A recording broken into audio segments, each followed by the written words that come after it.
So that goes to our next topic. I remember I was watching the Wizards game. I was watching the Wizards Heat game when John Wall was amped up like it was the finals the entire game just to lose. And I remember watching the broadcast and they was like, basically if you shoot 30% from three, you're like 45% field goal shooter. And they were encouraging John Wall. First of all, apparently they're encouraging John Wall to take more transition threes. I just want to say this. If I see John Wall coming down on transition, putting up a three, I'm cutting my TV off, and Scott Brooks, you probably don't need the job no more. Because that's not what John Wall should ever be doing. Okay, am I wrong for thinking Scott Brooks is the worst coach in the NBA? Well, here's the thing. I've been thinking that for about 8 years now, though. Well, the problem is that however long he's been coaching. What we've seen in OKC was rough because what they ran on offense, for instance, when I would break these things down, no coach designed a play that Russell Westbrook would throw the ball there, back up a few steps and clap his hands and hold his hand up for the ball back. That's not. So they're not. They never ran the offense that he wanted, right? Yeah. He came in as an assistant. He was a former player. Like he didn't have the control that he probably wanted when he first took over. When those guys were already controlling the locker room.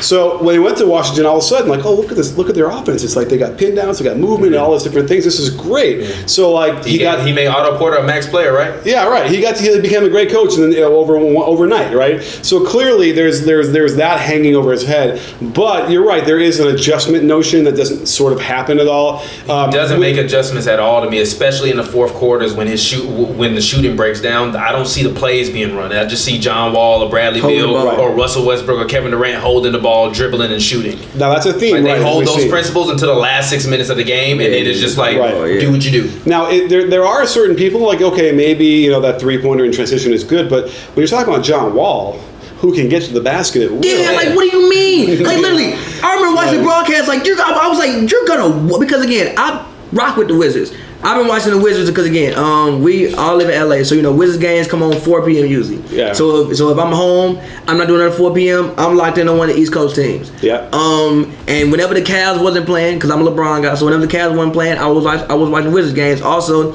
I remember John Wall's high school highlight tapes, one of the most incredible tapes I've ever seen a human being have. I think he went to high school in North Carolina. So when they said that on the broadcast, I'm like, you mean to tell me you want John Wall to take more transition threes and this is your strategy? Because if you shoot 30% from three, it's the same as shooting 45% from the field goal range. Right. Especially because John Wall is so good at throwing the ball out on the drives. What? He'll find Beal, he'll find Porter. Yeah, so if that's what the coaching staff is saying, that's tough. I didn't hear that, but that's rough. So basically this leads to my question, because basically they were saying taking threes are more effective regardless. Even if you miss them, they are way more effective. So are taking threes really more effective? So I've had this back and forth argument with like the analytics guys who apparently don't like to be called analytics guys. Oh, you don't like the analytics guys either? Well, I am an analytics guy. Well, but we know who we're talking about. Right, but we talk about those NBA Twitter nerds that spend all day long telling you all of these, but they're talking to you about talking to you basketball about math. Shut your ass up. Shut the fuck up about his true shooting percentage. Get out of here. I know what it was. We had our young homies. They're like two young guys that kind of do what we do as well, but they're more stat driven.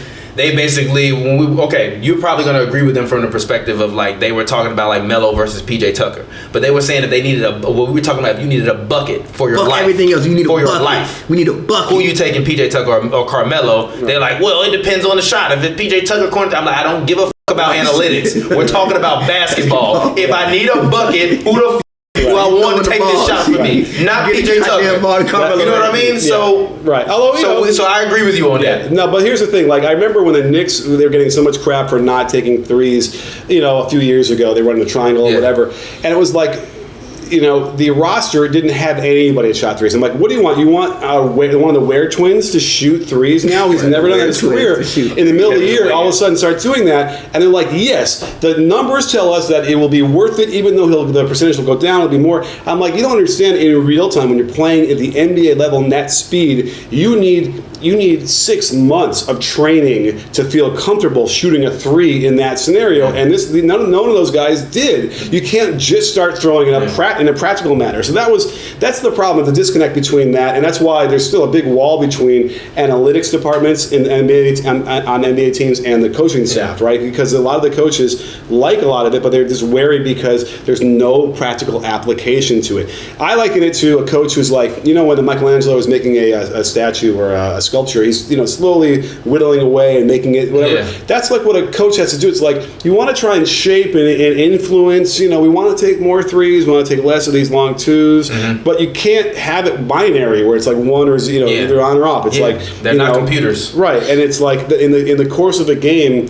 it's not worth getting having a heart attack over these different kind of things. But it's certainly you can't make a player who's not comfortable doing something suddenly start shooting long distance shots. It's a long shot. You guys ever shoot the pro three? It's a very long shot. It's a very long shot. It's a long shot. It's a long shot. Very, very long shot. You gotta be. Ironically, I shoot better from longer than I do from closer though. Like when I'm now that I'm rebuilding my shot. Because like I feel like I'm still trying to get that strength aspect of it. Like if you're trying to, you put more legs into it. That's why I usually and also, but also like with my jump shot, I'm not like I've never been the type of person that jumps super high when I shoot. Yeah. So it's more like I'm coming off the ground 6 inches versus I can jump feet in the air, if that makes sense. So my take on it, even without having seen you shoot, is because I know I trust played. Me, you don't want to see me shoot.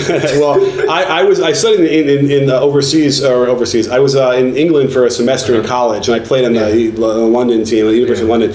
And their 3-pointer then, it wasn't 19.9, which is what it used to be. It was a foot back, and I shot so well from there because again, you can just let it fly. It was a real smooth.